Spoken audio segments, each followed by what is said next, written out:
Testing. Much louder.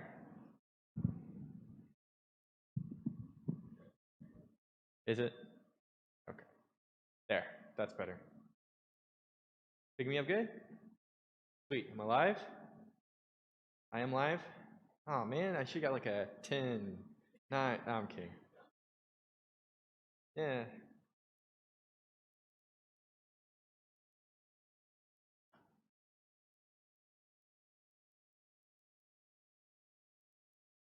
Sweet. Good afternoon. Hi. You guys are, you're my regulars. Now you're like, you have to be here every Sunday now. It's too late. It's been a month. It's been almost 2 months. So now it's habit. Like you're like, oh, what are you doing Sunday? You're like, between 2 and 4, I've got to show up.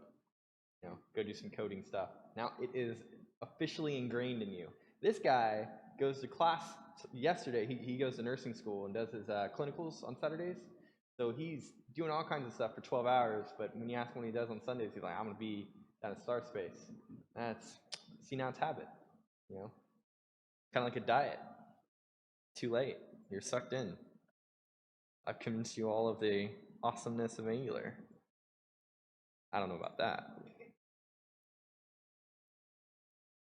All right, so I've made some define major.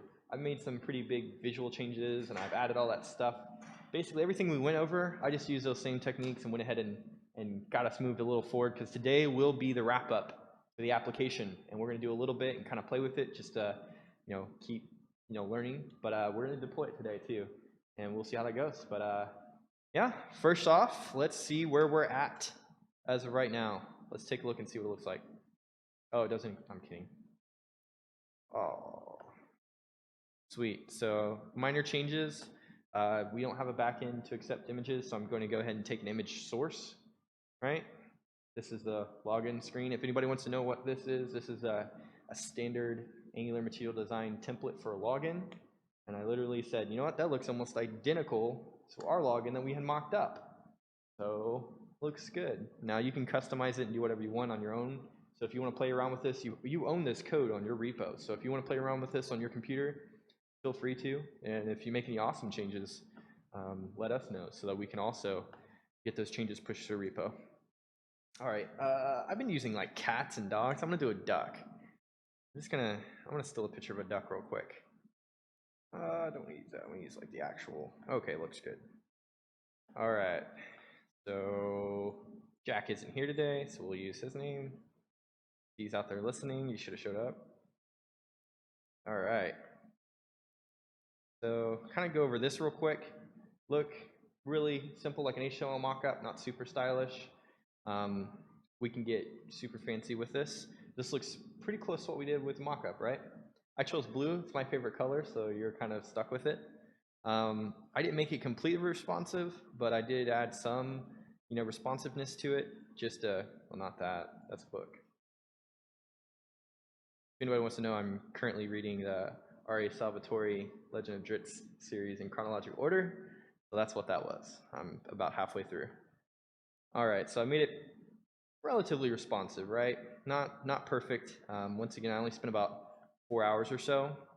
We have our image that shows up here on the left-hand side, and it's next to our name. And then the next thing we should do is, let's see if we can get 2 people logged in here. That's one duck. That's Jack. Sure, we'll use that one too. All right, so let's log someone else in here. Call him Sam. All right, so we have Jack over here now because Jack's already logged in. Now we have Sam over here because Sam just logged in. That is all done with Socket.io, by the way. Pause, look at code. Cool. All right, so server side, this is essentially what I did. I created a general room, and all sockets are immediately joined to the general room, right? Think of rooms like an isolated space. So if you're like Slack for instance, every room, the very first room you have access to is called general, and everybody has access to it. It's not private by default. This is exactly identical to that, so that everyone has access to this view. Now private rooms are different. You have to be invited, or one-to-one conversations, those are private. So they're a little bit different, but essentially they're just a room as well. They're a room where the room ID number is your socket ID. Makes sense, because you have access to it, and if somebody clicks on your name, then they have access to it. Yeah, awesome stuff. This is my presence, right? So if I have a presence event on the general room, that must mean that I'm requesting presence client side, right? So I emit presence, give me back presence information, and server side, I do this. This is just a list of all current users. I store it in a data object. So how you do that, because lots of people have questions about how do you store user information on your socket.io server, because this is super important. If somebody logs out, you don't want to keep them in your users array, because it's just going to hang around. You'll have duplicates. And every time somebody requests that information, you're going to send back multiples.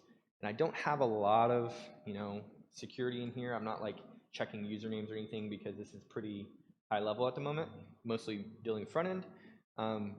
But ideally, every time someone logs out, so we go down here to disconnect, and you see right here, I go through and I check all the current IDs that are logged in to the socket.io server, and if you're not in there, then I boot you out, right? So if you're not connected to the server with your socket ID, I remove you from the users array. So whenever somebody basically logs out, it'll also remove their little card here. All right, now we gotta do fun stuff. We gotta chat, right? I don't have the chat set up because I wanted to do that today. Well, I have it set up. I don't have it looking pretty though. I just got it spewing data. So I'm gonna show you guys what it currently looks like, and then I will talk about how to make it look a little better. But first, let's test. Right? So I got a date timestamp unformatted. I have the image of the person who did it, and I have their message, right? And for now, I just have it adding the text right after. So if I type in something additional, it just adds it at the end of that. Awesome, because it also shows up on the other gentleman. So what if I go, hello? I should probably put these side by side. Let's drag these side by side. That'll look better. You can see it actually happen in real time. Somebody out there is like, oh, he's just refreshing. Okay. All right, let's see it. Cool. You guys are late. All right. See that? Right? Awesome. That is chat. Now we don't have data persistence because we don't have a database. So this exists for as long as my server is up, or unless you log out and log back in, because it's not going to save any of the chats that you weren't currently listening to, basically. If you close a tab, you lose all the chats because there's no persistence. Now I could store it in local storage, but that's like a level of abstraction we don't need at the moment. You'd want to use a database. So you wouldn't want to store a whole bunch of chat. I don't know what the limit of local storage is. I think it's like maybe a gigabyte. You're going to eventually fill that up. But anyways, yeah, so as you can tell, I didn't do a whole lot, but for the most part, it looks generally like our mockups, right?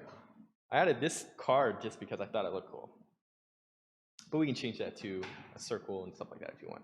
I didn't put a dot or anything. This is just a standard material card, Angular material. But yeah, this is what we can deploy today, and we can play with it later.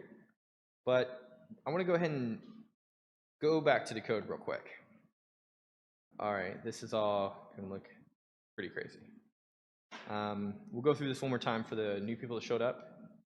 Basically, I did a couple hours of work this morning, just kind of push us forward so we can actually wrap up today and kind of finish the material we were currently on. One of the things that I did was I joined everybody to a generic channel called General. So every socket that logs into the socket.io server, I go ahead and join them to a general channel. With that, they are automatically added to, whenever you log in, they're added to my users list. So I create a users object, I store the socket ID, the room, username, and the profile image. because I have an image source on my login screen, and then I shove them into my users array. So that information is there. Anytime I pull that information, that's what's sent to the front end. Let's take a look at the front end real quick. There it is. All right. So on connect, we were connected, but here's the object we send. So whenever you hit login, this is the information that's being sent to the backend to store in the user's object, to then therefore be returned whenever we request presence, or we're going to send private messages or something like that. So this is the data object. Now this channel can be anything. People ask, well, how do you dynamically generate channels? So you can create a listed channel, or like Slack does with the plus sign, and whenever you enter the channel name, this would just go in there and it would put it back into the server, and you would have a join, and essentially it would go through an IO to that room, and you would join that room. Then it will also store it in a list and in a database for the lists of all your, the lists in your particular group or your particular room, and then whenever somebody logs in, they have access to that room and can join it as well. Or if it's private, they don't have access to it. So it's complicated, but essentially that's what you're doing. You tell it what to store. You tell it the information you want. So if I erase some of this, it would no longer exist on the front end. There would be nothing. That data object would be much, much smaller. I can limit it to username if you just want to log in with username. Something like, I don't know, chat roulette or something crazy like that. You would just, username, that's it. All right, and then state.go, and this is how I get the user information in the general chat. So up on the top left-hand side, right here, and for your session. So think of that like session data. What I'm doing is I'm, going to this route, and I'm passing that route all of your user information you just logged in with.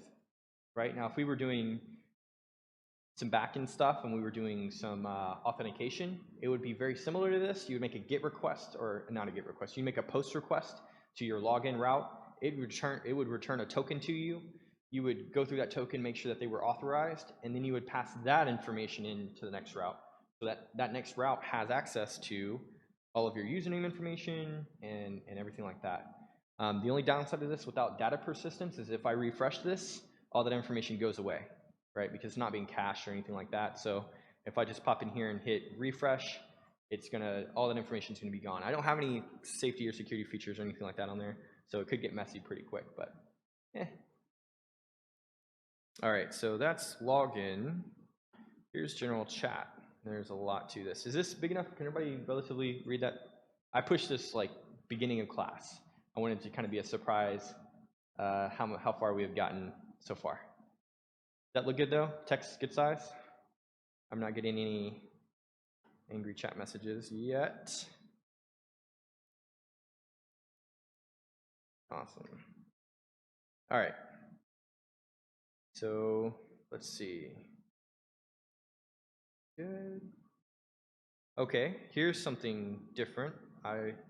This is a little bit of security. If somebody refreshes and then goes back to the login screen, or they just hit the back button, it goes ahead and disconnects them from the Socket.io server. So we kind of keep that information from happening, or keep that issue from happening where your username just says the angular brackets and user.username or whatever it is. This is a little bit of security. Really, what I would do is say refresh. On page load, if the image source or username is ever empty, send them back, route them automatically back to login so that they have to log in. Yeah, prevent default. So whenever the route is being requested, there's a general action associated with that. So root scope is looking for actions in the router, and the router emits these events whenever they're being enacted. So if you're going back and forth in the browser, or you're hitting refresh or anything like that that requests something from the router, here's one of the emissions from the router. It's going to say state change start. So whenever you're moving from one to another, at the very beginning of that, not at the end, otherwise it'll display the page with bad information. At the very beginning of that, as soon as it's emitted, we're going to stop that emission. We're going to do some checks, right? And if that check doesn't come out, we're going to boot you out. That's all it is. So that event.prevent default is the same thing in like jQuery or anything, where if you have a button or anchor link, for instance, and you don't want it to go to that link until doing something, you would go ahead and stop it and then do your logic and then whatever you need to do after that. This is how I'm getting the information and actually storing it in the array. So on the, let's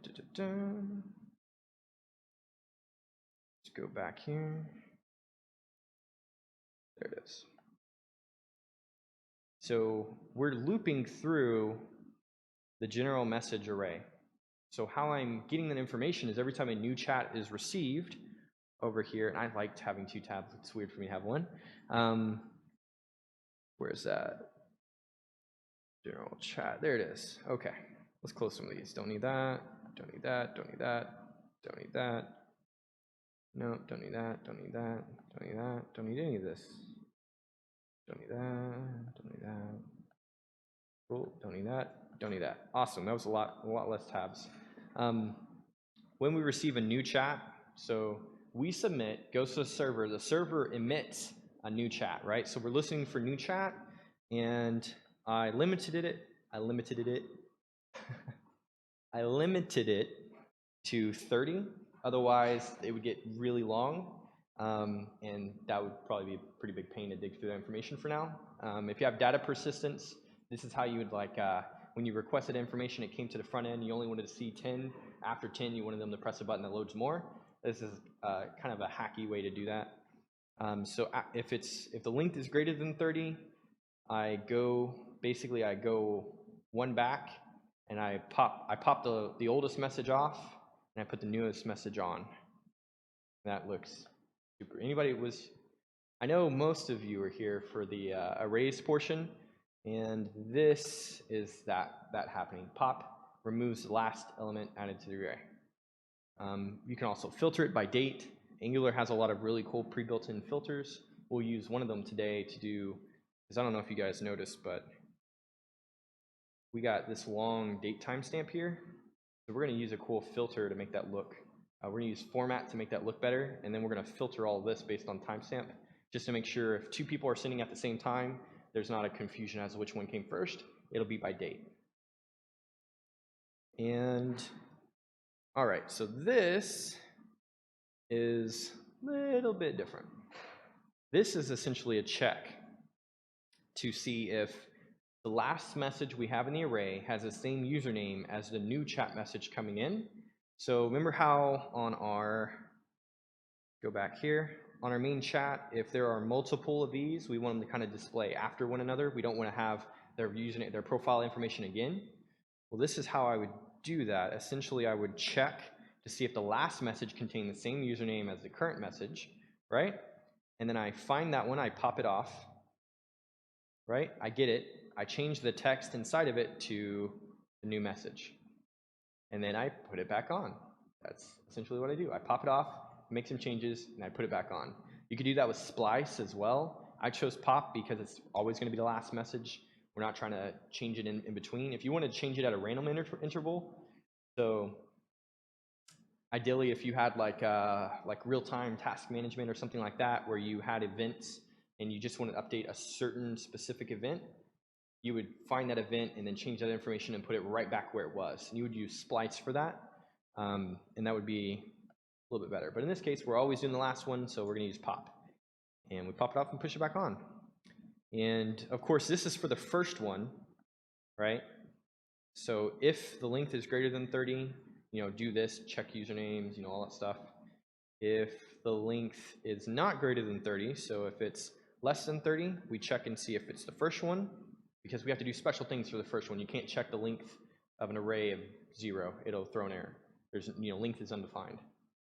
So we check, make sure the length is greater than 0. We go and do exactly what we did previously, which was we check if the last message was the same one, and we do the push pop stuff. And then if not, if the length is greater than 0 and the username of the last message wasn't the same as the new message coming in, we just push it to the array. Just random. I can make it anything I want. I could choose 60. I chose 30 because with the way I have it set up now, this information at 30 would be kind of confusing to keep up with. That's all. If it still works. Still works. And look, I got it.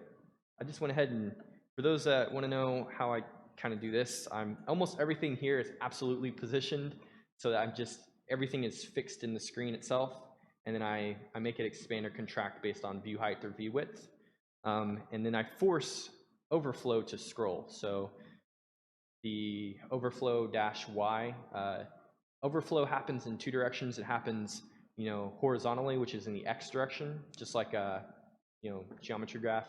What is it called? Starts with a C, I believe. Somebody on Twitch will correct me. Yeah, maybe, is it Cartesian graph? Yeah, sure. Cartesian plane? I think whatever. Yeah, that thing.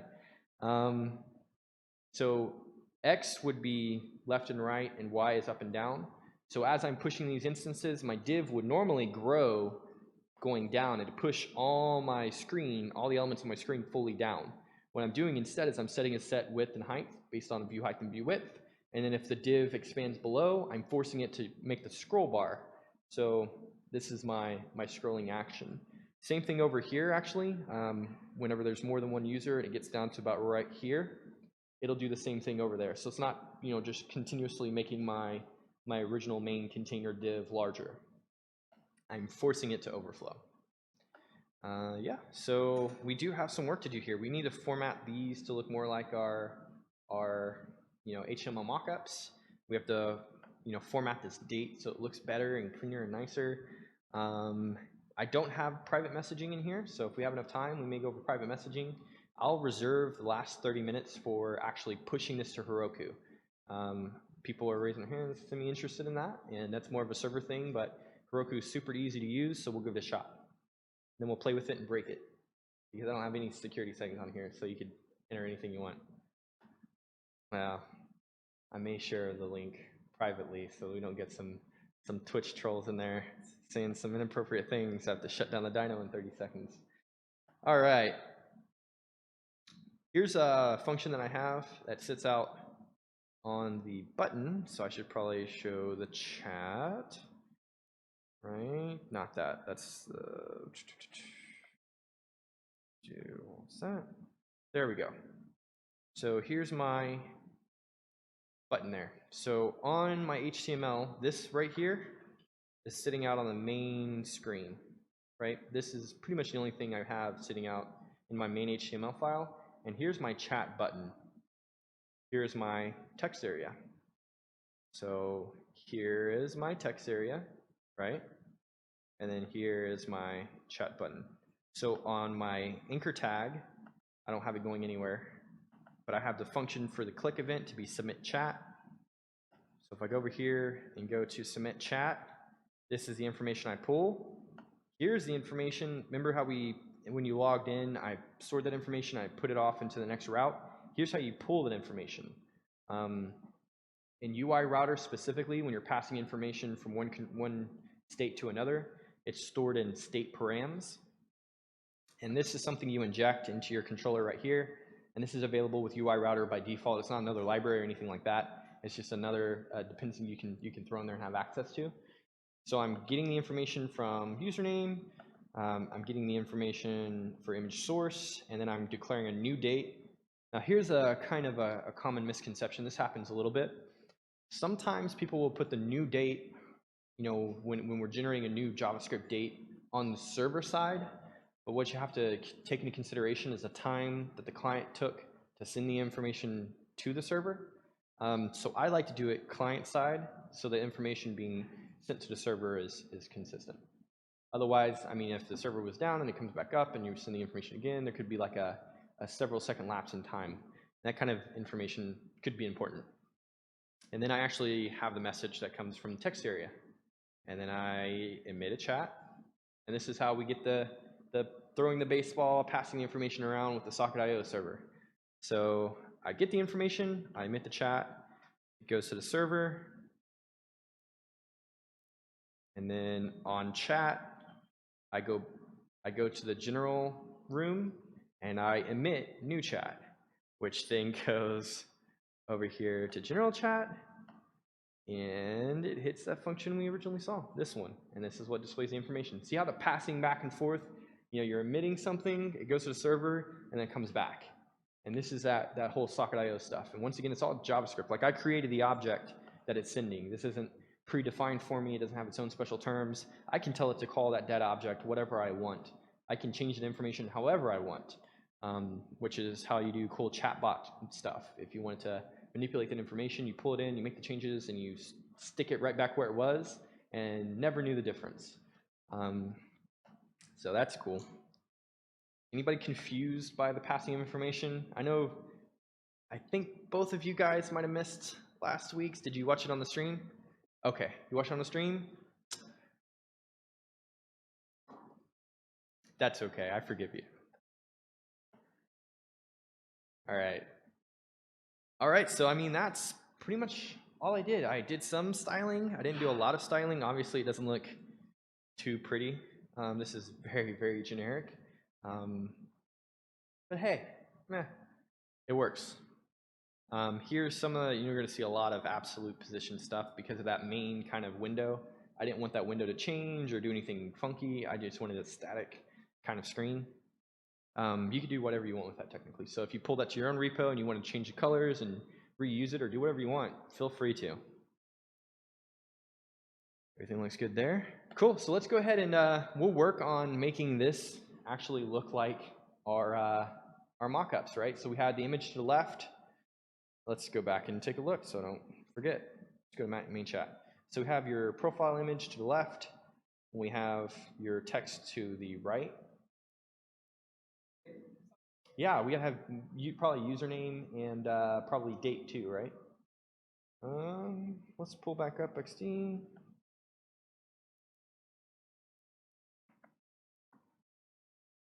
Oh, it's not there. Oh, I think I know where it is. Hope it isn't on my other computer. It might be. It might be on my other one because I started off my first lesson with my personal laptop. But yeah, we'll probably do like image, and then up at the top we'll have username and date right next to it maybe. We won't change the date for the new messages coming in after the fact. We'll just assume they're one continuous thought. But I don't know if any of you noticed, but the messages also don't start a new line, right? They just kind of concatenate on the end of each other. So we'll also fix that as well. Anybody have any thoughts on how we could go about doing that? So if we had, I'll show you what it looks like now, and we'll see if we can get some thoughts. I guarantee somebody in here will eventually come around to it, and if not, I'll prod you, and it's okay. If somebody showed up to class last week, see? There you go. Let's see, that looks good. So here is, both of these are the same, by the way. I'm just, on this one, if it's greater than 30, I put new message, but ideally this could be identical. There, that's it. Well, single ticks. There we go. Okay, so this is what I'm doing at the moment. And this is what adds it back to the data object. Now, if you think about this p tag over here, it's just one single static tag, right? Now, I'm sure somebody out there probably thought of like putting a new line character, but Angular is not very friendly with HTML like that. So it doesn't like to try to parse HTML as standard HTML. It doesn't attempt to trust it. There is a way to do it. You can bind it, which is called like I think it's bind unsecure HTML. Nah, there's an easier way. So let's go back here and think about this. So this is just string manipulation, right? I'm just pulling the message off and then adding another string to it with this plus equal sign right here.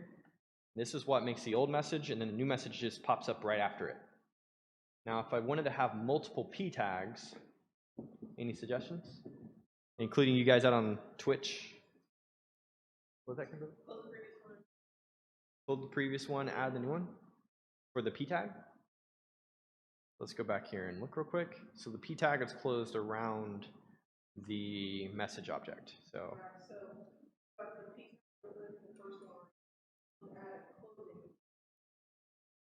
Okay. Well, let's try it. So something like this, right?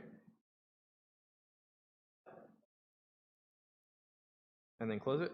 Oh, we don't need it, right? Okay, so we'll just put a little space there. Okay, let's see what it does. I'll keep that duck. That duck looks cool. All right, looks good.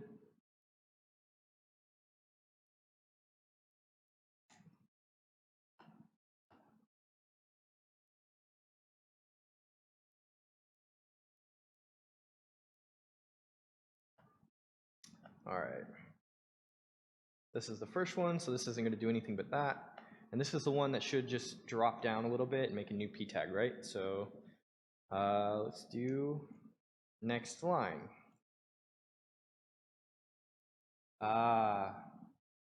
Remember, it doesn't treat HTML as HTML because it doesn't trust it inherently. We can't do that. All right, so that's off. Who else has an ideal? I'm gonna grab a drink real quick. Twitch people.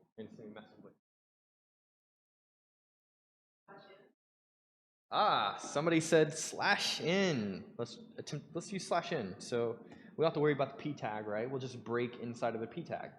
And that's a reasonable assumption, right? Go back.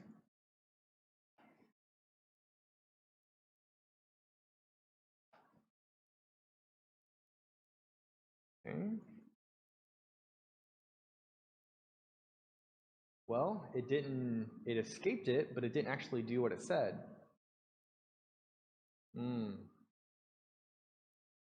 Doesn't trust it. I would have to force Angular to do exactly what the character said.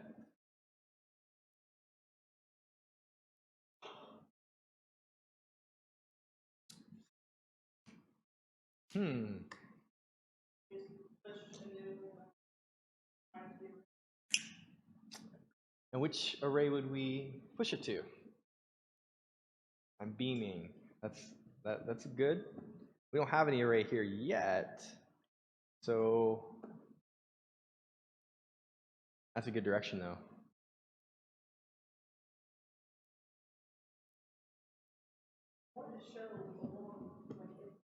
Yeah, we want to have.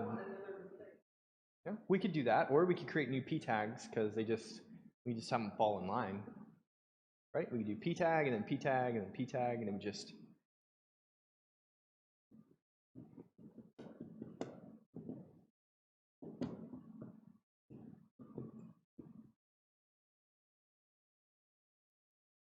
This real quick. So we could do. Essentially, we could repeat over this and just do something like this, right?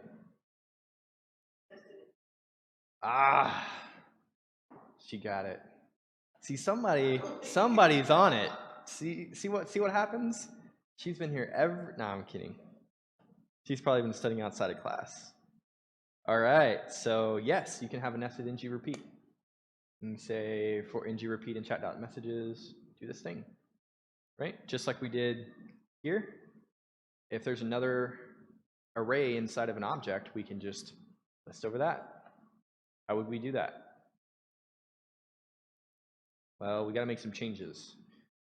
We could do it one of multiple ways. We could create an array every time someone sends a new message, but ideally, we wouldn't like have somebody entering multiple messages on one array and then looping over that. You would just send a string and you want it to be added to an array. That would make a little bit more sense, right? So on the front end side, we could say on new chat, right, and we'll just instantiate a messages array, and this will clear out. So I want to make sure this makes sense here. Every time this is called, it'll basically erase all the information that was in the array and make a new array.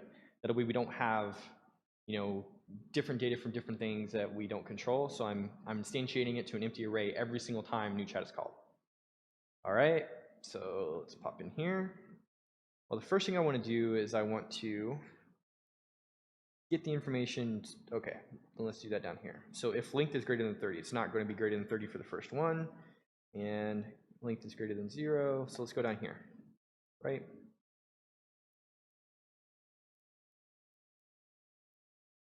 So let's think about this. I was gonna just go ahead and do it, but so we get a string from a data object. We gotta pop that information off the data object, right?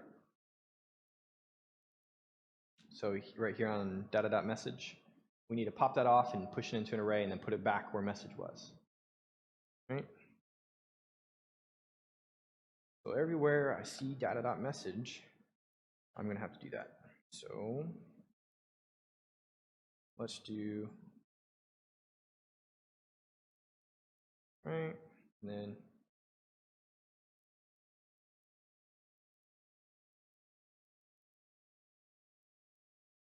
nobody's shaking their heads. Nobody's like, oh, that's wrong. I'm sure on Twitch, I'm like every other second I want to like check Twitch because I've been missing it recently. I'm trying to get people to like, oh, that's wrong before I do it. That's okay. Okay, so messages in an empty array. We want to push every message from message, so we get the previous message, right? And then let's set data.message equal to messages. This is like a switch, right? This is like the, what is it, bubble sort, when you're having a temp variable and you're just kind of doing that. This is kind of similar to that. Well, that might work. Yeah.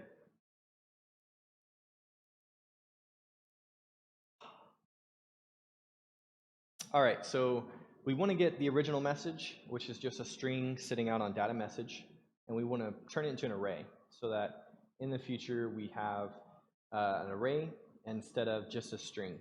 And we can do that on the original message. That's not equitable. We really rather just do that manipulation client side and then just push, continuous strings after the fact. I don't know if I'd want to do it there because that's on the first one. I'd probably want to do it anytime we have just multiple messages. We wouldn't want to, because it'll still loop over one if it's an array. No? Still losing you?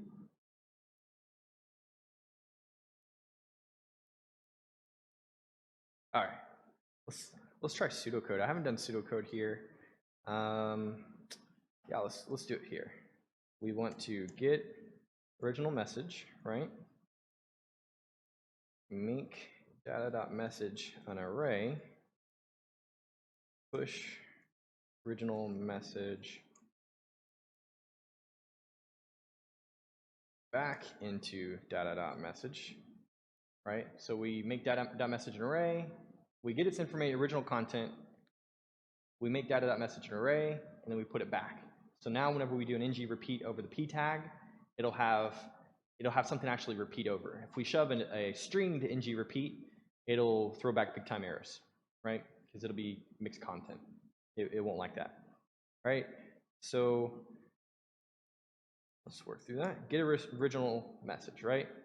Well, there's two ways I can do that. I can do what I was originally going to do, something like this, but I don't really have to. Data.message is already there. It's already a string. So instead of doing that, I have a messages array up here that's empty. I can go ahead and turn, in one step, I can put that into and make an array, right? Make data.message an array. Well, data.message equals messages, right? So now I've done two things. I've took the old message out, shoved it into an array, and then I'm overriding that and making an array. That should work. Somebody out on Twitch will start screaming at me. I haven't tested this, by the way. This is all brand new, so we'll find out. If not, I'll change the server-side code and we'll make an array back there.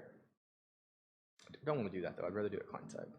So, okay, that looks good. Data.message equal messages. And then we don't have to do a push anymore. We can now just set it equal to, oh, no, because we got other people. Okay, so that should be good. Right, so I took it out, made some changes, made an array, and I'm putting it back in. But that's not going to fly up here on my message anymore because this is no longer a string. This is now an array, right? All right. chat. We'll do MSGs in chat.message, right? Because chat.message is now a, right? MSGs, okay. Right, because it's now an array, I'm gonna loop over it, I'm gonna pull the information, and now I'm gonna take the strings from that array. We gotta do this in a couple more places though, because we have 2 different checks. Let's go back up here. All right. That looks fine, that looks fine. All right, here we go.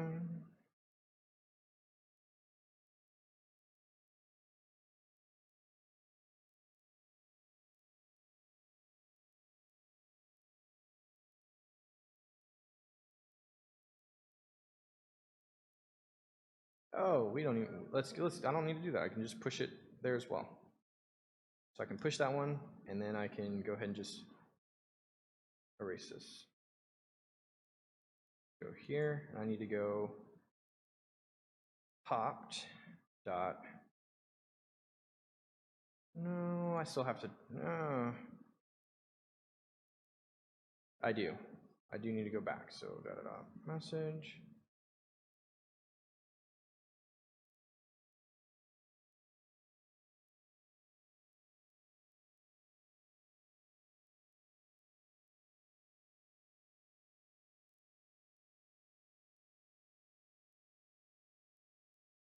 Okay. Okay.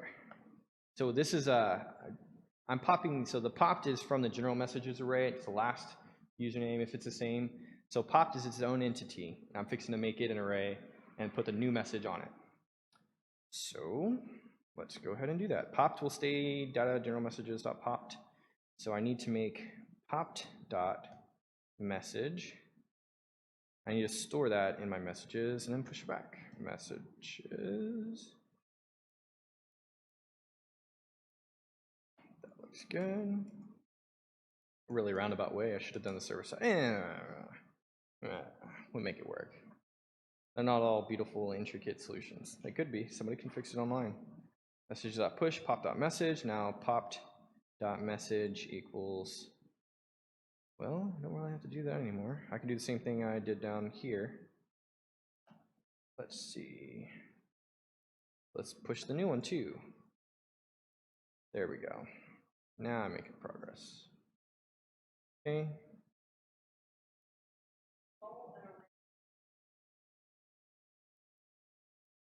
You can, but you're gonna have a nested array.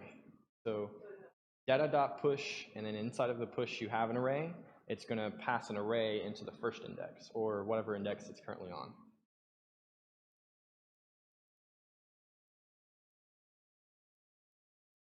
It is not. It is. So she asked if at this point, so at right here, is it an array? Oh, I turned it into an array. You're right. You turned it into an array.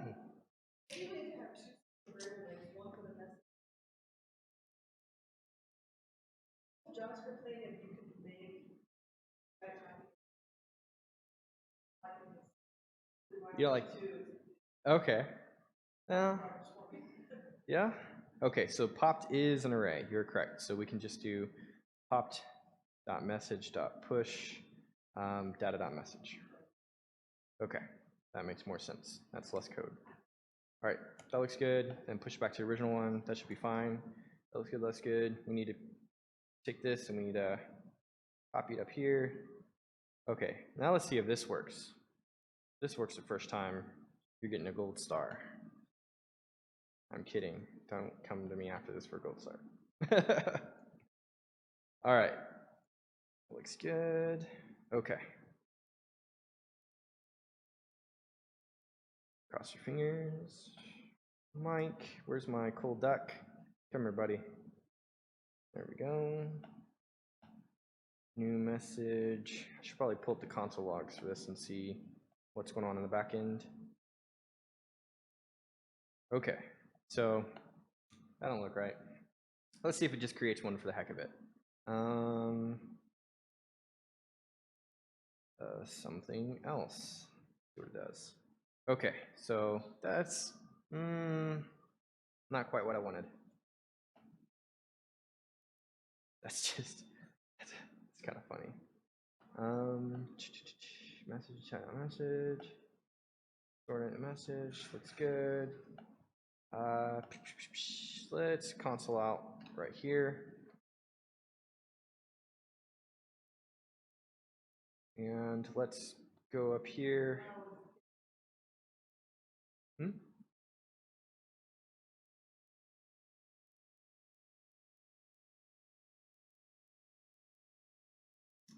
Okay.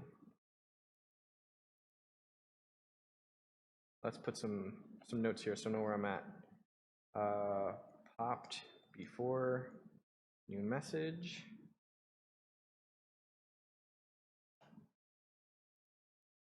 Popped after new message. And then down here, new message into an array. So that's what it should come back as. Go back, make my new duck again. Sure. All right. So new chat received. That message is a string. New message into an array, and that is an array.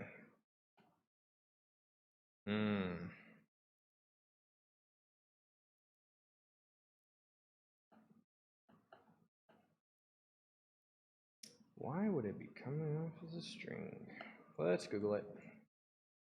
Nested ng repeat returns stringed array. Let's sure.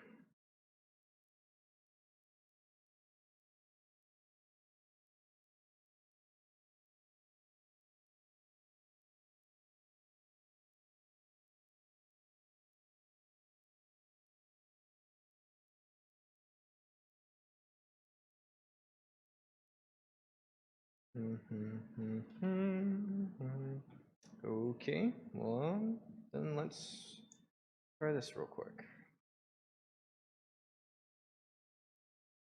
It was basically saying something about, makes sense because it's trying to repeat the things in here. So let's try this. That's essentially what he's saying in here is, you notice this gentleman has the ng repeat on the same element that he's trying to repeat, and he's replying, you have to have it nested. So let's try that.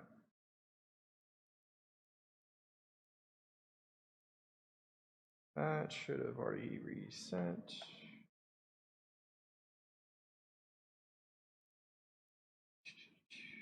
All right, let's check it out.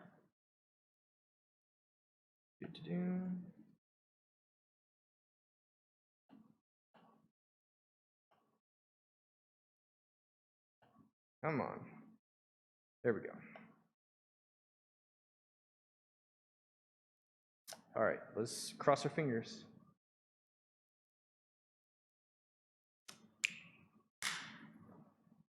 All right. Man, Twitch is awful quiet. What?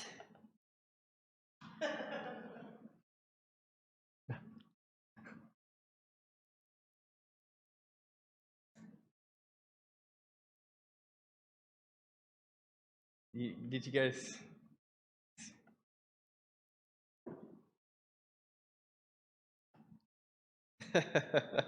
All right, so there we go. So that solved that problem. So can we go back to the... Yep. Let's go back. Let's make that look more apparent. So ng repeat on the same tag wasn't working out. It was just spitting out a string, which is the array. So I encapsulated it inside of it, so it's just repeating the inside element over and over and over again. And if we go back here and we take a look, we should just see a bunch of p tags.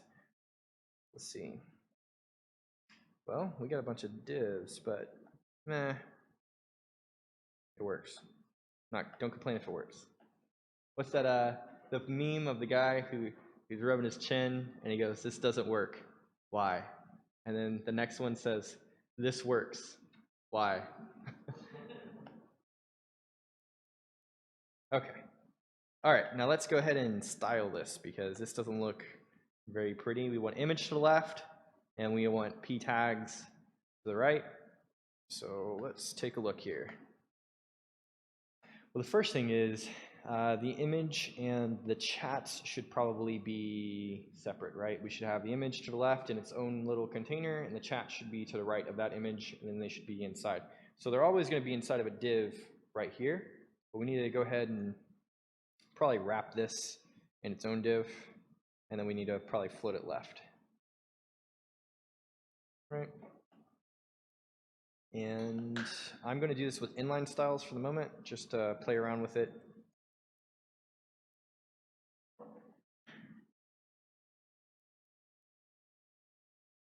That should actually work. I may not even have to float it, just do inline block. Then we'll do, okay, because these are, I really want this to work down here though. I want it to repeat p tags and not this, so why does this work? We'll go back to the Stack Overflow and see what they say. Okay.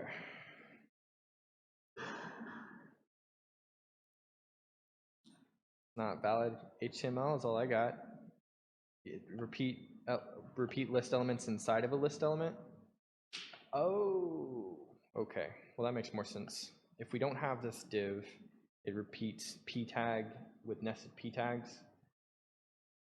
I don't know if this will work. Let's try this. We'll give this a try. But yes, thank you, Carson. Thank you. Awesome. So proud of you guys.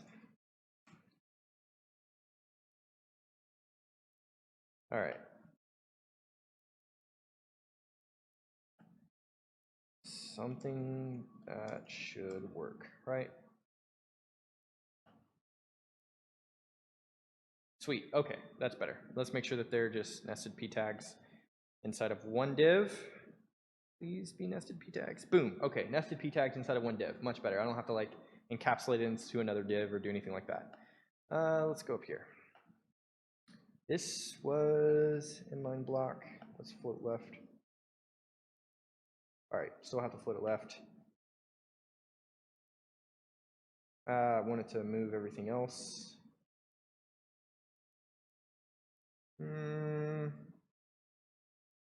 Okay, that looks a little better, right?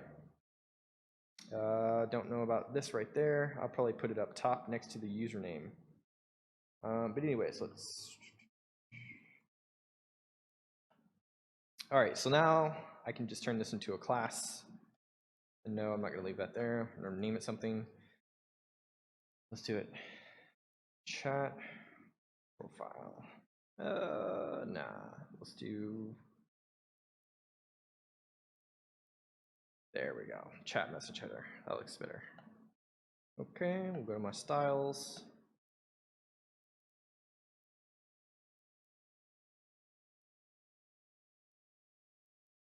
All right. Ugh. Right. Makes sense. I don't do it all in inline styles. I try to keep it all separate. All right, so we have image there, and then above all this, I want my awesome p tags here. Let's actually make those like an h4 tag, maybe. And then each chat has a username associated with it, so we should be able to do something like this chat.username. And I hope it doesn't, if it runs it all together, I'll add some spacing to it. I'll make it 2, put them side by side. Let's check this out. Probably shouldn't have my phone on.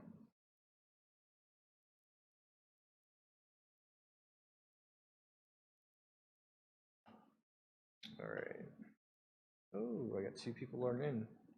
Something, okay, it's literally has a plus there. Okay. Still better, no?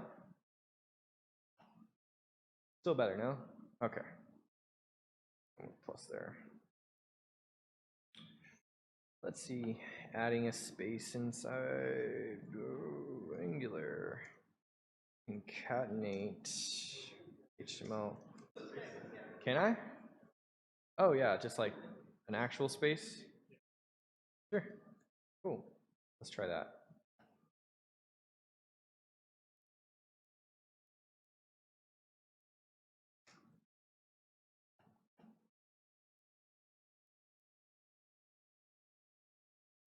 Oh, there we go.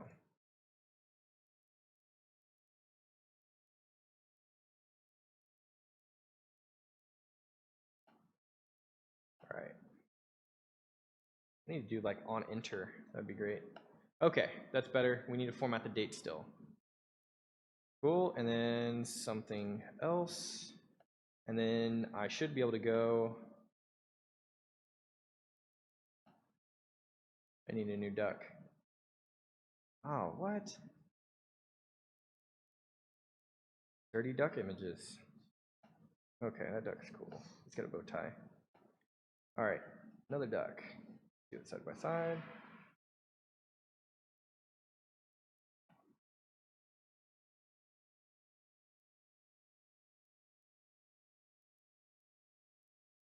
Awesome. See how this you saw the little scroll bar? Yeah. Okay. Cool. And now this should, right? Second message. It shouldn't like interrupt anything. Okay, cool. So now, all right, cool. Nested ng repeats. Getting crazy today. All right, so now I need to format this date because this isn't looking too cool. I actually like the square images over circular images now.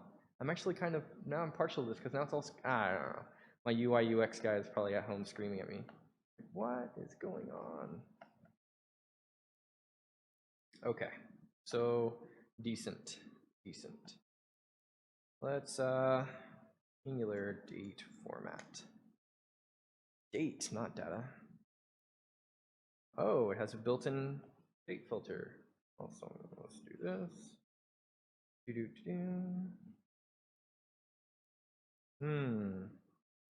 That looks better. What about time?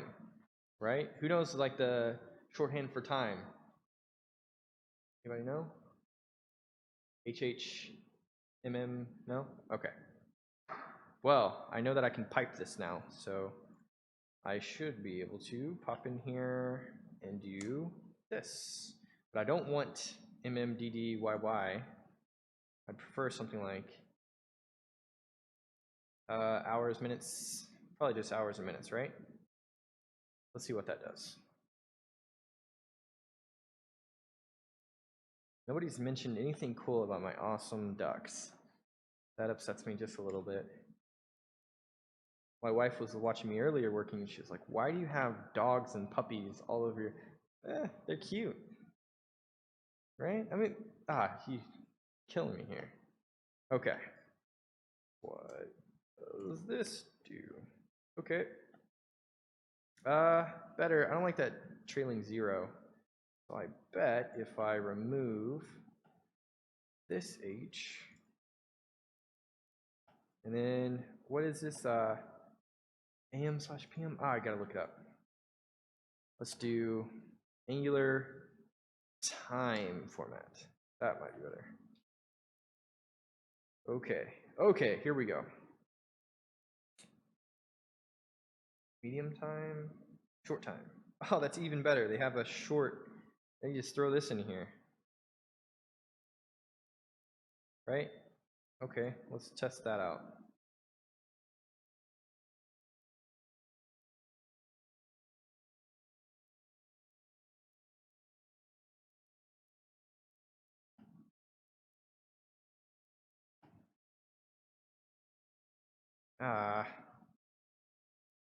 Okay. Something goes here. Hopefully it looks good. Cool. All right. That actually looks like a chat app. Something else will go here. All right. Better? Right? All right, so let's drop this down and let's test it side by side. Get some multiple windows going here. I don't want that. I want a new tab. All right. We'll do some side by side stuff. Here in a second, we will push it. I don't want that same image. I want this image. Okay, go back here. Max. Okay. This would be a new row. Once again, no data persistence. Data, man. Okay, that's a new row. This should also be a new row. Whoa! Whoops. All right. Let's see. That wasn't right.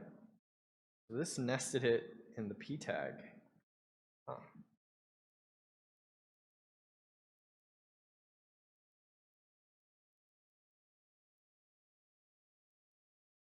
All right. Still have Red Bull. I still have Red Bull. We're still good.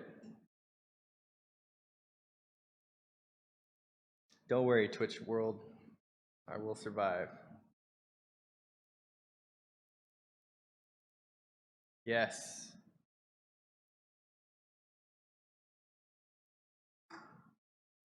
All right, somewhere in here, we went wrong.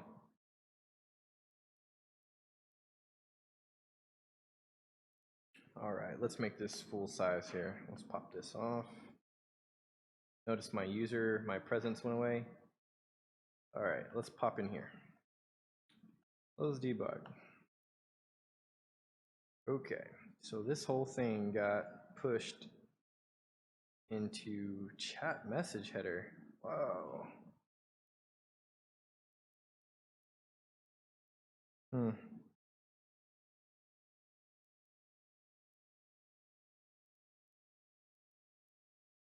Let's see.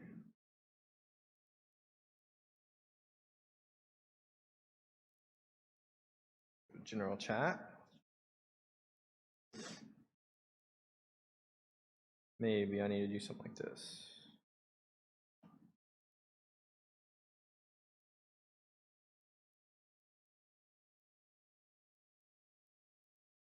That'd be similar to the problem we had previously. I gotta make sure I have. Do I have my second window open? No, I don't. I closed it. New window. Okay. Now we get into the finer joys of debugging. That was unexpected. Okay. Let's make sure my server restarts. Do you guys think code is more interesting? And I have issues with looking down.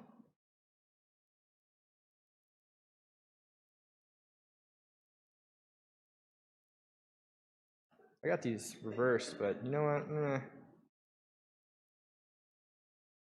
Okay, let's take a look. And that image is overflowing a little bit. I bet it's because of the height, no? Okay, nope, it's just a large image. Something.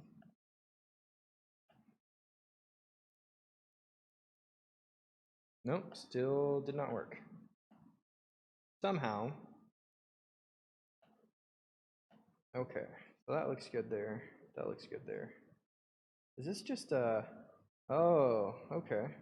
This is actually a float issue. So this has something to do with the styles we put on it. Let's do playing. Oh yeah, do that. No, that didn't help.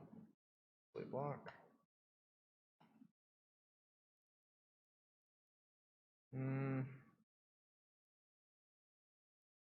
So it wasn't in this case, it's not a nested, so it's not this, this div isn't inside of the other div. It's the styles are causing it to shift over to the right. So let's do height. If I do auto, it'll probably be width. Okay. Well, that works, but I don't want it 100 pixels. Actually, that doesn't look too bad, right? That doesn't look, but what happens if I add another message? Something else. Again, no, 100 pixel. That seems to work. Okay, let's call that like a what, message container maybe?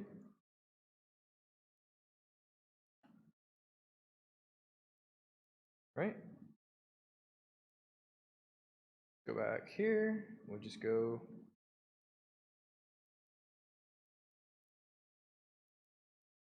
Okay. So let's reset server. Oh, you want to see what it does because user data doesn't persist?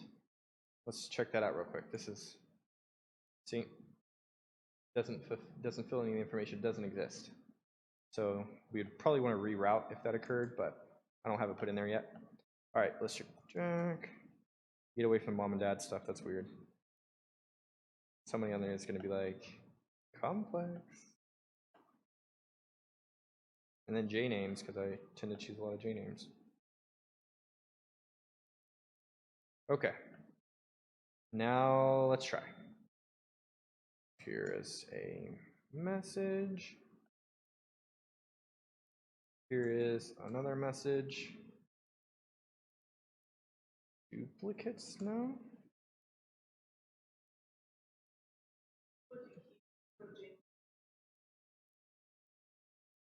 Huh? Okay. Since we have this over here, let's blow this down real quick so it doesn't break my styles. Okay, so you're asking if I say like, oi, right, and then oi, yeah, there you go. So I need to fix that because that's going to be an issue. Okay, so we probably need to have like all of those in one block somehow. I have it in a div tag, right? Let's see, chat header. Why is this div like everything? There's no styles on that div. It's actually encompassing the header div too. That's interesting. Okay. Yes, let's take a look. Thank you for catching that.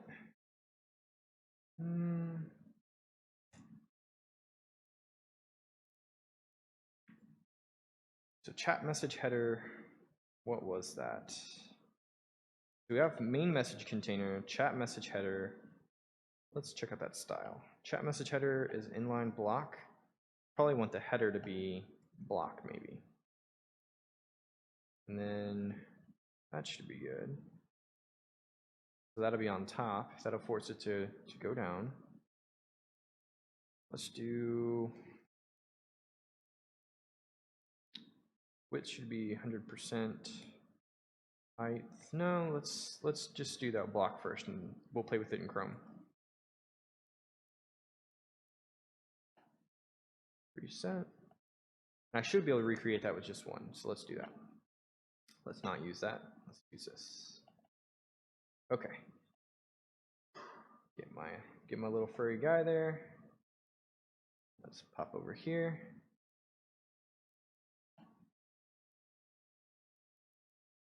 Okay. Message. I really need to do the on-click event so that I'm not having to type this out over and over and over again.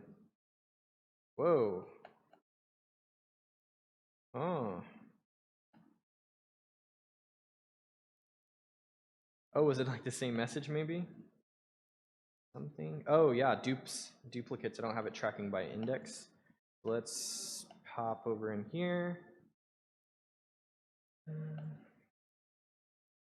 think it's like that.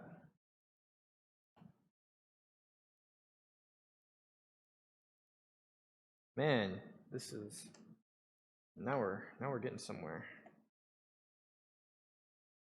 Now, if you don't do projects and you just do the tutorials, you're never going to run across these issues, right? So if you're just at home going through Codecademy or even FreeCodeCamp or whatever it may be, and you're not building projects, and you're not experiencing these things as they pop up, you're never going to learn how to fix them.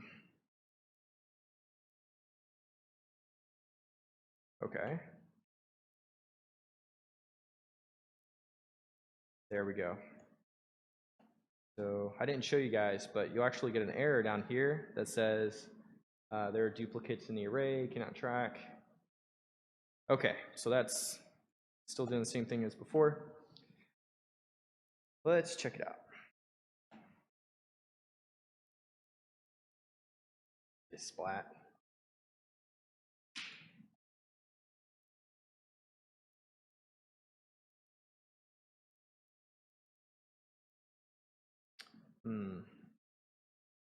So I want my p tags to conform to my div. So let's Google that. Keep p tags from overflowing div. Meh. Meh. Meh.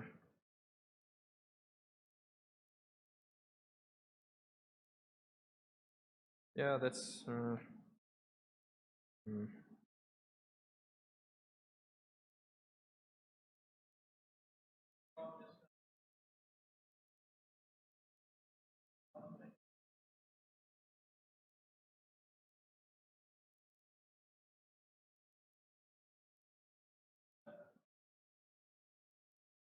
like a relative. Let's see. Well, if we position absolute, no, that's not gonna work.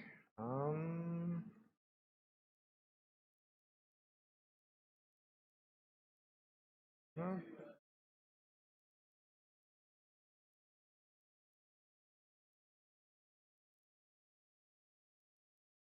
Yeah, let's see. That is block. Should be good. Float left. What happens if I change that? That's fine.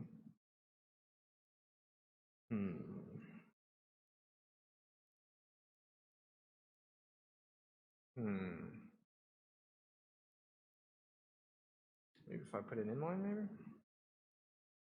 Nope, because that's still a div.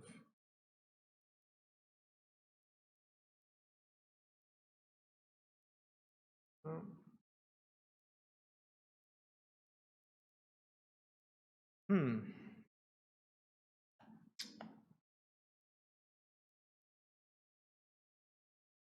Yeah.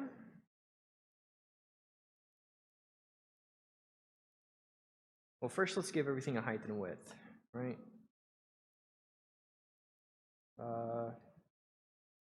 Maybe.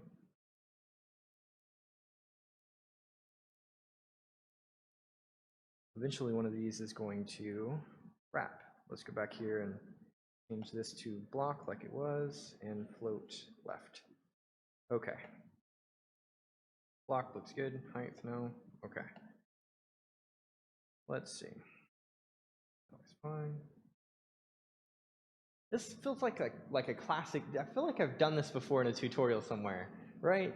Is it not? It's like, oh, this is like the classic. Oh, this has been done a million times. Ah, tip of the tongue. Okay.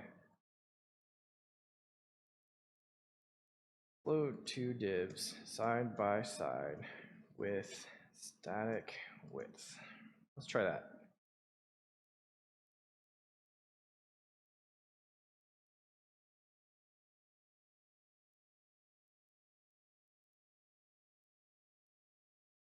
Display table. That makes me cringe a little bit. Okay, let's see. Left div hidden, height, overflow hidden, we don't really need that. Border, maybe he's just doing that for the gist, or the JS fiddle. Okay, so he's, instead of floating this top one left, he's floating the other one right. Let's see. We'll leave that. And instead of doing that, we'll do, yeah, that'll be fine. Let's do,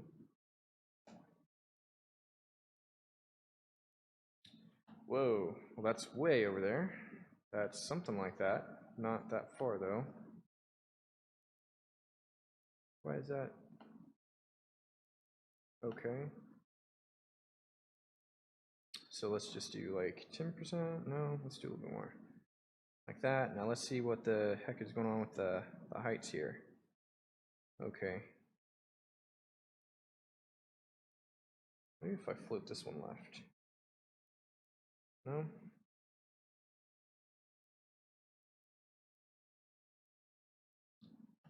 Okay, let's see. See how it's like, it's in the right positions I want it in, but they're not sitting side by side. Okay. No, that's fine. I wonder what happens if I just, no, no, no, no. I want it like right there.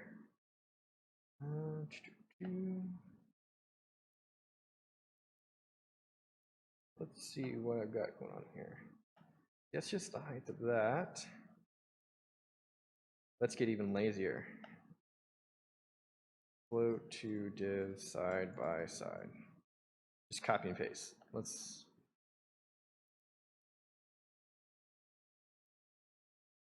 Okay, let's see. Float left. They just float them both left.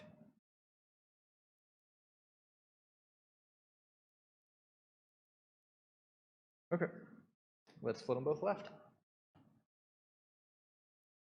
So this one is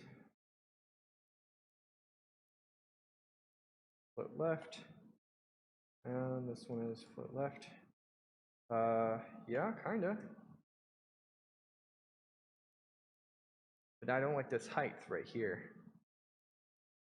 It's like maybe that's a p tag, yeah. Let's do margin top. There we go, much better. Okay, first p tag. Okay.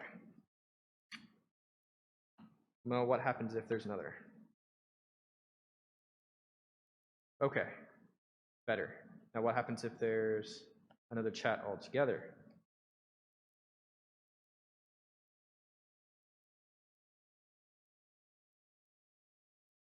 And this one's still going to be messed up.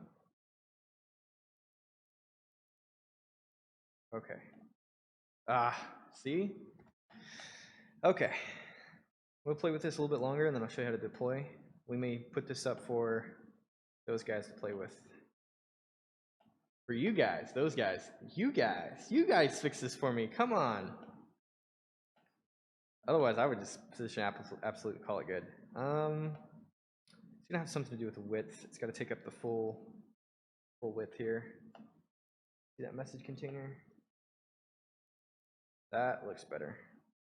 Now I've got some weird stuff going on. Stop playing with it. Okay.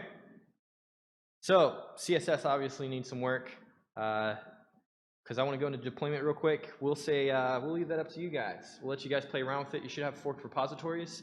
Play with the colors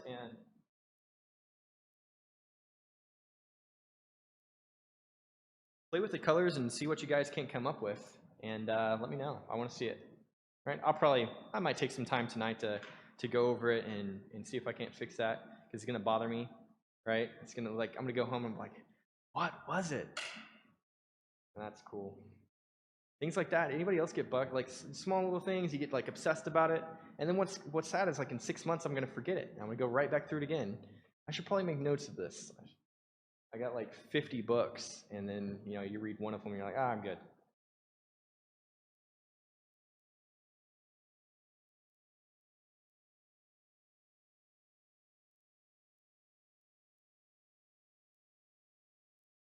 All right. So that being said, let's talk about deployment real quick. Now, I'll put it up and I'll put it down because I don't want people to put anything bad. All right, let's just go through the docs, right? Create Heroku app from command line, right?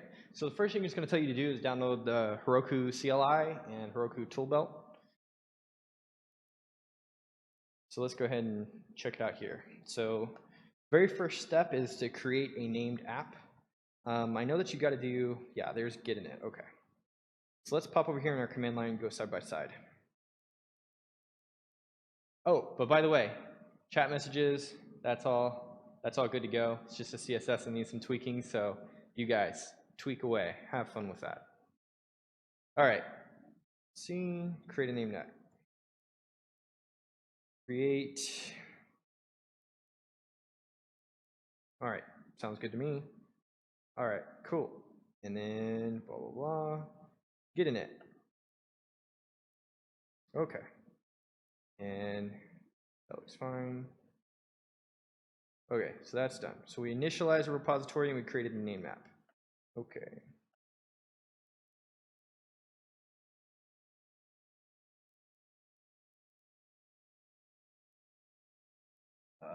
Initial commit. So the way Heroku works, because I'm getting some weird faces, Heroku uses the kind of the git command line. So you're going to create just a generic repository, which you never have to push to a repo if you don't want to. You don't have to.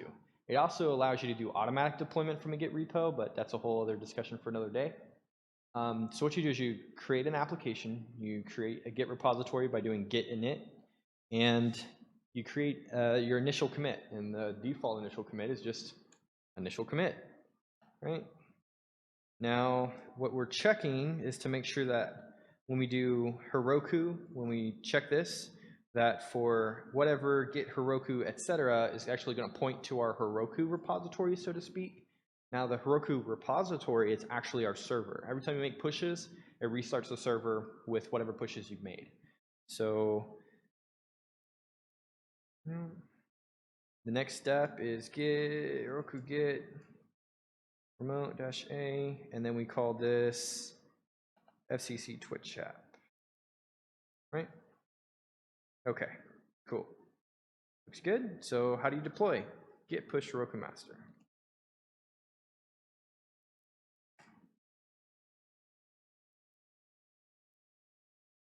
And if you actually go over here, and I gotta reset. Come on. Yeah, that's not it. It's not Twitch app. Is that it? Did I really name it that? Yeah, I did. Okay. I'm way off.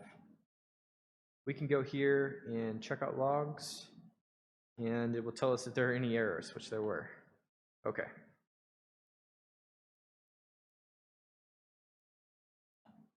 So let's go back. We'll make some changes. Let's erase this real quick. So the weird thing about Heroku logs is if you're not looking at them, you can't see what it's doing. Like if you notice, my logs only go back as far as I was on the screen. All right, so now we can watch this and we can see what the error is. And then we go fix the error, and then you re-push it, and then it works magically. And I'll show you guys. Anybody not familiar? Has anybody used Heroku before? No? Okay. So if you go to Heroku.com, you can create a. Okay, we'll look at it in a second. Oh yeah, because I don't have that file installed in Heroku. Obviously, I don't run Grunt dev tool. Okay, you go to Heroku and you can set up a free account, and it essentially lets you use free dynos, which spin up and down based on how much you're being utilized. It allows you to deploy your code to actually test it. It's great for portfolios because you can have, a bunch of free dynos and they only work whenever somebody accesses it, and it lets you test your stuff. So if you want a portfolio, you can create a portfolio and shove it up here for free. If you want to see if code's going to actually work in the browser, which is different than running locally, obviously, this is a good way to test that. It's quick and it's easy. Some people are really good and use it for all kinds of stuff. I tend to just use it for like hobbies and just like maybe some basic testing. I like AWS a lot. I use Amazon Web Services for almost anything I do in like production level. But Heroku is fantastic, and there's plenty of people that use it for anything else. You make iOS apps or anything, and you want to just spin up a server for it, you can do it there. Let's follow this error real quick. Very first line says grunt not found. And that is because over here in our package.json for npm start, we have grunt here, right? Which we don't need. what we need is node and then ./server/server.js, right? We need to tell it that because grunt, inside of my grunt, I have essentially start server here, right? But grunt is a dev tool. It doesn't work on a Heroku dyno. So I guess you could force it to work, but that wouldn't be very nice. It's for testing and task running. So instead I change npm start to node, and then I have it run my server. And this does the exact same thing. So I go back, I add the file, commit, I add a commit message, fix Daniel's boo-boo, right? Oh. Right, and then git push Heroku master. Okay, now let's watch it right here, and we can just watch just like server console logs, we can watch it fire up and see all the statuses. It's also really cool for checking error codes. If you get into like catching errors, which you definitely should, you can figure out what Heroku is using to catch those errors and send those errors. So if there is one, you can tell it to spin back up, you can tell it to crash, you can tell it to throw an error, give your own custom error messages, whatever it may be.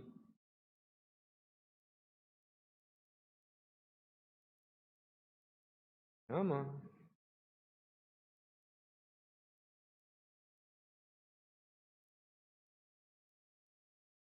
These are the old ones, right? It hasn't.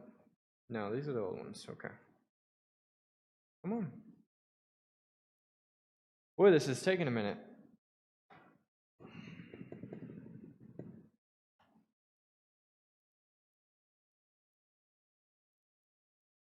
Come on. I wonder if it's open. Nope, it's down. It's not down. Okay. Nice. Let's check it out.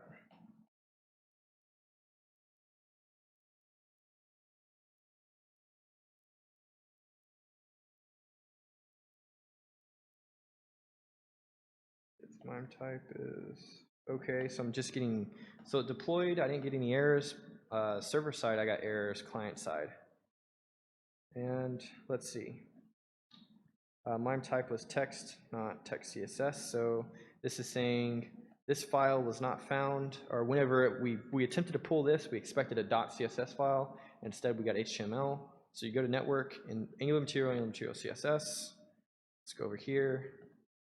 We can actually go and check the response, right? And this is not the CSS we wanted, right? That's obviously an issue. That's not gonna work too nice for them.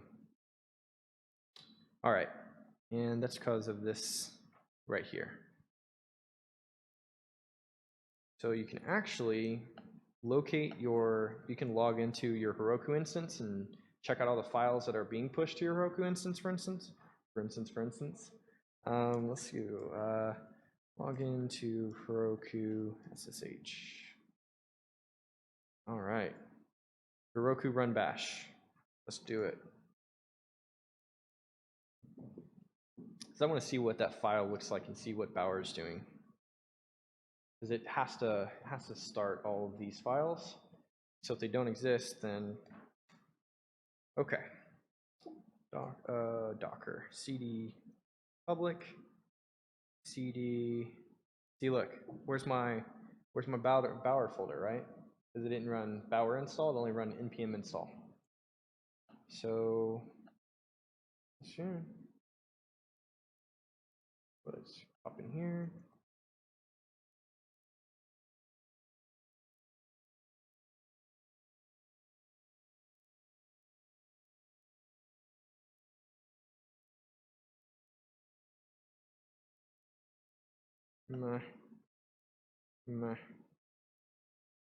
I wonder if I can't just include those files.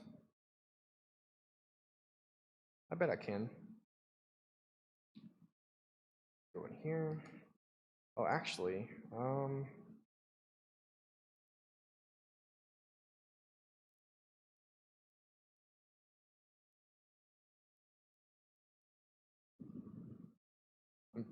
instead of setting up some weird deployment thing, I'm just gonna install Bower on the server.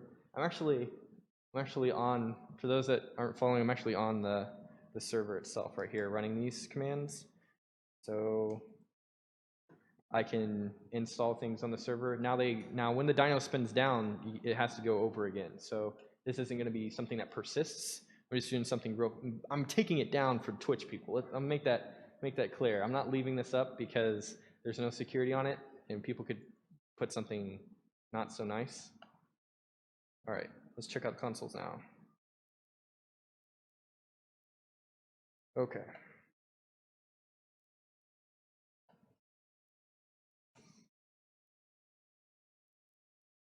CD Bower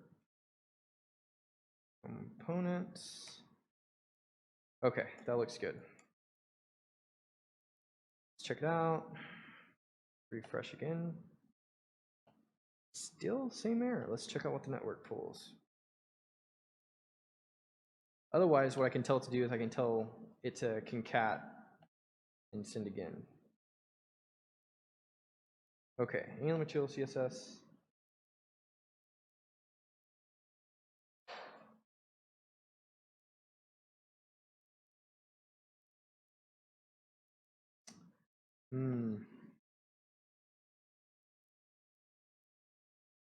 I can use CDNs.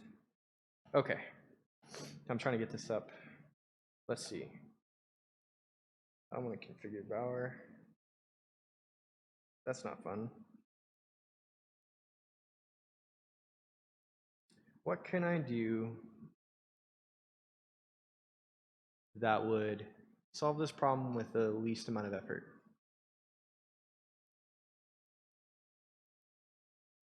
I'll use CDNs.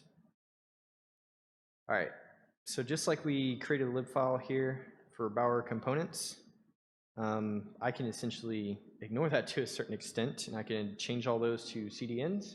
CDNs are just basically code that's hosted, so I can go find all my packages that are required, and I can just pull them up off the hosting.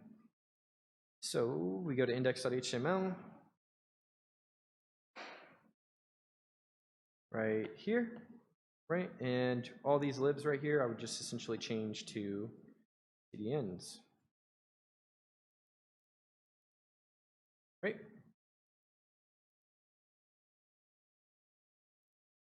I don't even need Angular mocks. Not doing testing. So we do socket IO client CDN.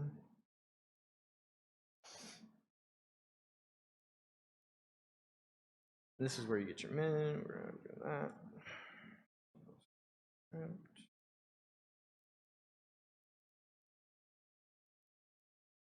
Okay, and Angular.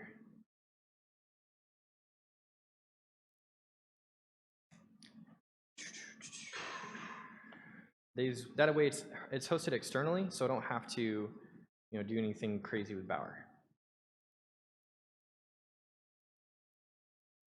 There it is.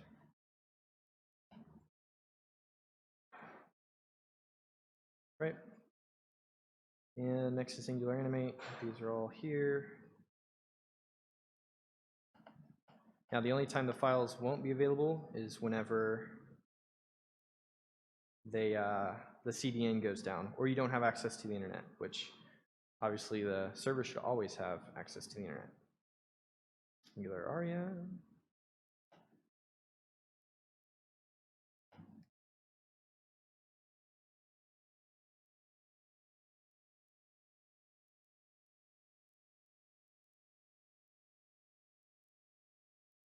Next one is messages. I think this one should be messages. Looks good. These are all just dependencies. Okay, and then we have material, which won't be there, but we also have, okay, material, and then B2 forward socket IO. Looks good there. Come on. Oh yeah, I've got a, where's that CSS file? Right here. So I changed this also to the material CSS file.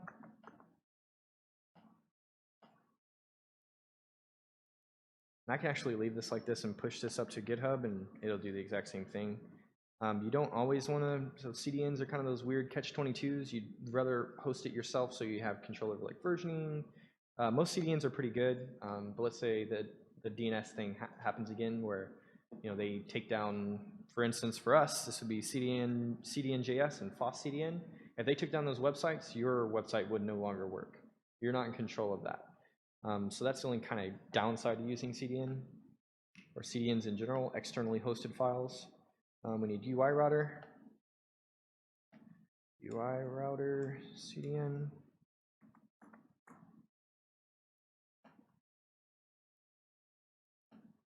Okay.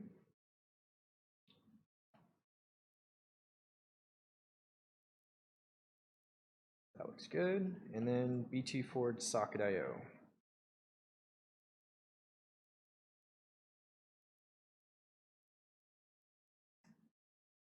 Come on.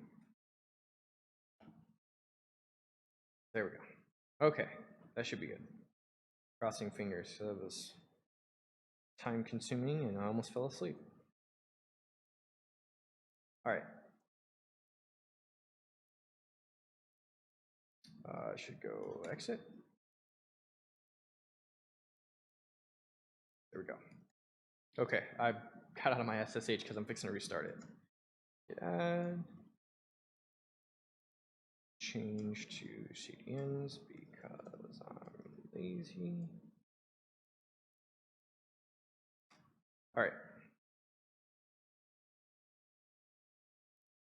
It annoys me this isn't showing my logs. I want logs, Heroku. Show me logs.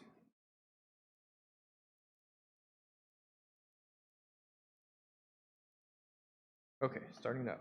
Cool. Cross your fingers. Okay. Let's see. Socket.js returned. Okay. Angular socket.io returned. Okay, so socket.io didn't start.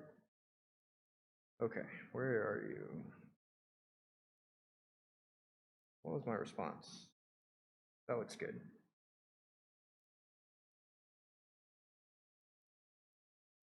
That looks good.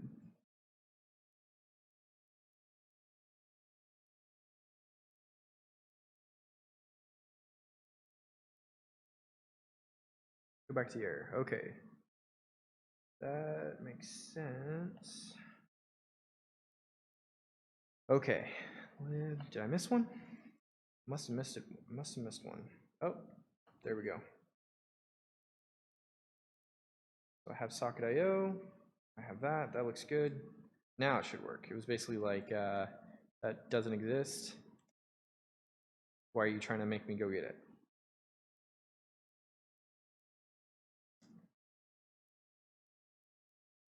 Okay, go back. Go back. Now are we gonna go?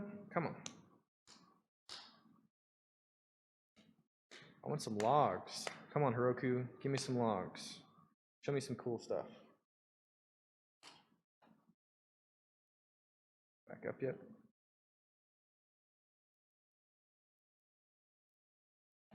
Blocked loading mixed content.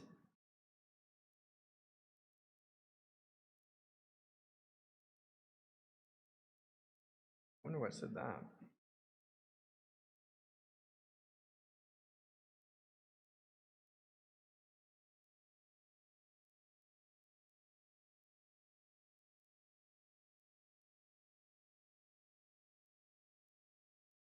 Served on HTTPS. They're all.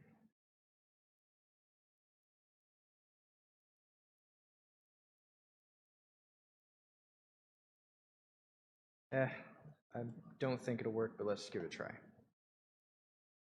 Blocking mixed contacts. Think security settings.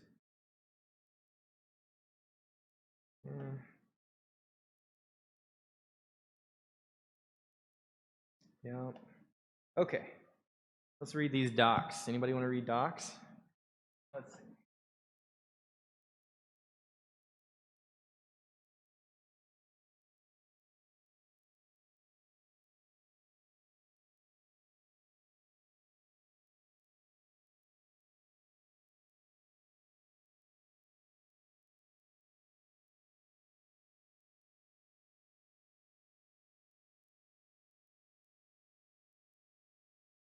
it wasn't.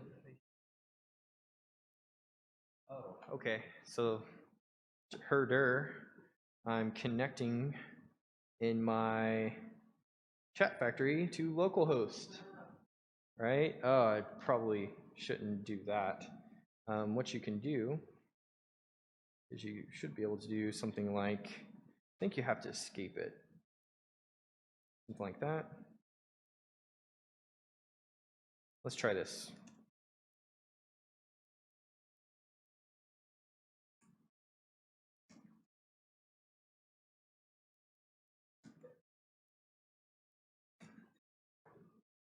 Okay. Come on. So much fun.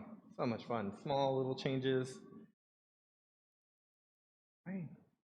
It kind of upsets me that Heroku's not scrolling my logs for me. I don't want to keep having to go back and forth.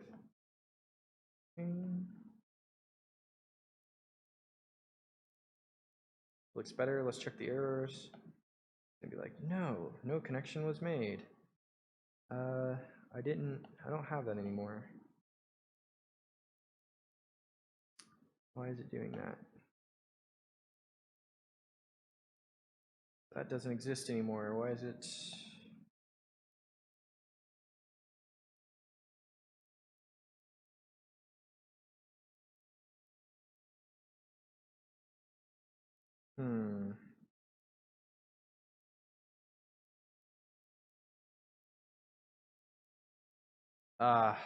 I know. I have to concat the file. I made the changes and I didn't actually load them. So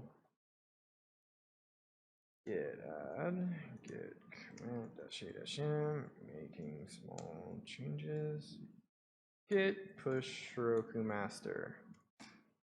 Okay. Heroku not scrolling. I have to work on that Heroku. There we go. Okay, looks good, looks good. Okay.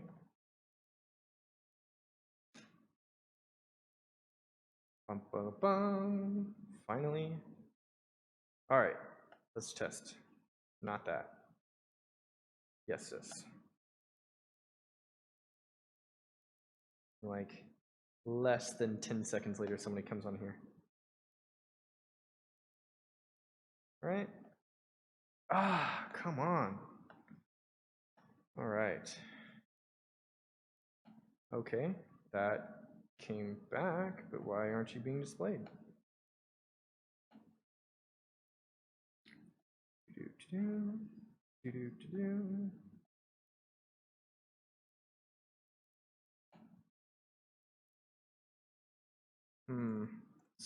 Behold, it works on my computer.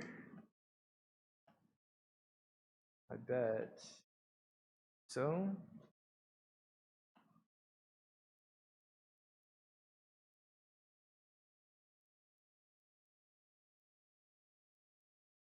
okay, so chat's getting submitted, but I'm not getting my return message. So somewhere on our server side should be some logs.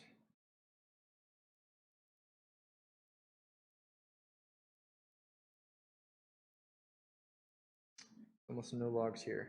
Let's restart this.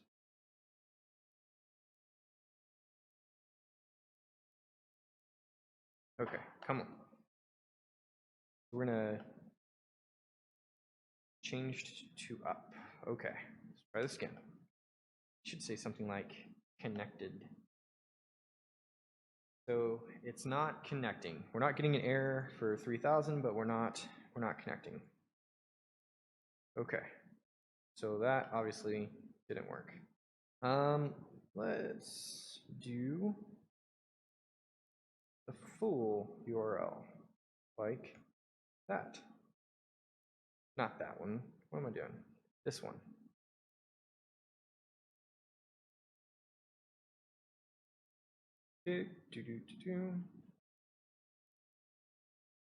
All right.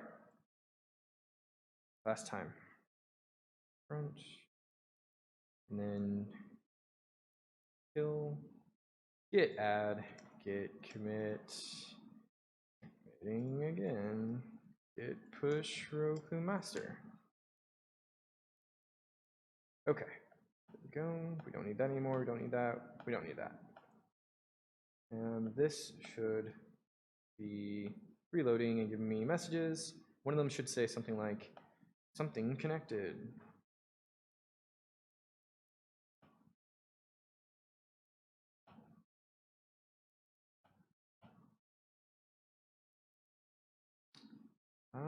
Still no something connected. Let's check over here.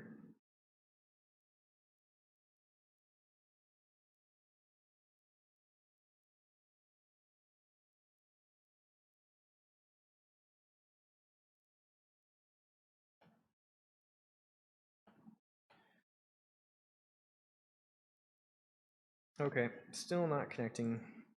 Bah, we're out of time. All right, I'll play with that. I'll get it pushed. But yes, deploy the thing over there. Do the stuff with it. Yeah? There's since these are all like relative URLs, these have to be specific because I'm not opening a port. That was originally localhost.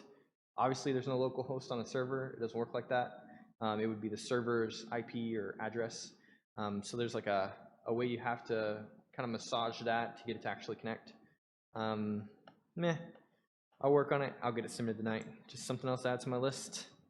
That whole div thing, that irks me more than this. This is more like a massage and get it to go. But that div thing, that irks me. Anyways, yeah, I'm gonna go ahead and wrap up early. This was kind of the gist of it, and I want to answer questions from you guys for all the years and years of confusion you guys are gonna come from just this one single lesson. So yeah, we'll end the stream a little early. Don't forget, next week we're gonna have a talk. Instead of doing this traditional, we're gonna have some people come up and do some speaking. So make sure that you come, because we're gonna have you guys do the speaking, not us per se. Make sure you're here. We'll look forward to seeing you next weekend. And if you have any questions, hit me up on Slack. And cool, I'll step off and talk to you guys directly. Thank you, Ava.